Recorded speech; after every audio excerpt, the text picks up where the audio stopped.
हिंदुस्तान में एकमात्र यही दल है जो अपनी पार्टी के संविधान के अनुसार अक्षरशः लोकतांत्रिक प्रक्रियाओं को उसका पालन करते हुए अपने कार्य का विस्तार कर रहा है और जन सामान्य की आशा आकांक्षाओं पर खरा उतरने के लिए अपने आप को निरंतर योग्य बनाता रहता है। ये दल ऐसे ही यहाँ तक नहीं पहुंचा, अनेकों पीढ़ियां खप गई है।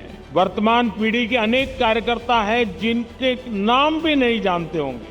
ऐसे लोगों ने अपना जीवन खपाया, तब जाकर के ये दल लोगों के दिलों में जगह बना पाया है। कुछ लोग हमेशा हमारी मजाक उड़ाते रहे हैं।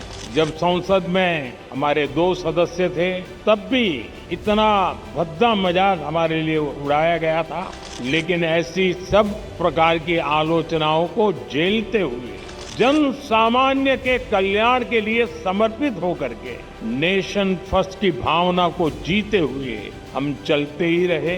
हमारे कार्यकर्ताओं के लिए क्या कहा जाता था, चाहे वो जनसंघ का कार्यकर्ता हो या भाजपा का, उसका एक पैर रेल में होता है और दूसरा पैर जेल में होता है। रेल में इसलिए कि भारतीय जनता पार्टी का कार्यकर्ता निरंतर भ्रमण करता था, प्रवास करता था, जहां भी उसको जाना होता वो दौड़ता रहता था और समाज की समस्याओं के समाधान के लिए सत्ता पर बैठे हुए लोगों के सामने संघर्ष करता था और इसलिए कभी जेल तो कभी बाहर, ये उसकी स्थिति रहती। साथियों, ये सदस्यता कर्मकांड नहीं है। हमारे लिए सदस्यता यानी अपने परिवार का विस्तार है। ये सदस्यता अभियान एक पूर्ण रूप से वैचारिक आंदोलन भी है और भावनात्मक आंदोलन भी है और हमने संगठन की गाड़ी को उस पटरी पर दौड़ाना है जिसमें वैचारिक धार भी हो और भावनाओं से भरपूर भी हो, क्योंकि हमारी भावनाएं देशभक्ति से प्रेरित है। माँ भारती के कल्याण के लिए, 140 करोड़ देशवासियों के कल्याण के लिए ये जो सदस्यता अभियान होगा, संगठन की रचना होगी, बूथ कमेटियां बनेगी। पहले हम सदस्यता अभियान करते थे और अब सदस्यता अभियान करें, कुछ चीजें हम नए तरीके से सोच सकते हैं क्या? जैसे ये जो सदस्यता अभियान होगा, उसी समय जो संगठन की रचना होगी, उसी कालखंड में विधानसभाओं में और लोकसभा में 33% रिजर्वेशन लागू हो गया हो।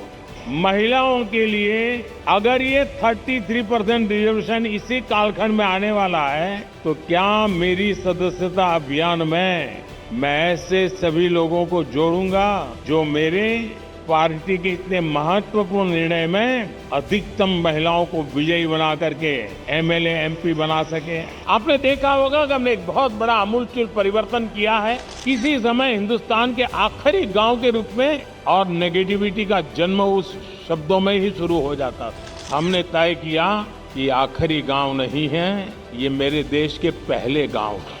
अगर ये गांव हिंदुस्तान के सीमा के छोर पर है, अगर सूरज की पहली किरण आएगी पूरब में होगा, तो पहले उसी को स्पर्श करते हुए हम तक पहुंचेगी।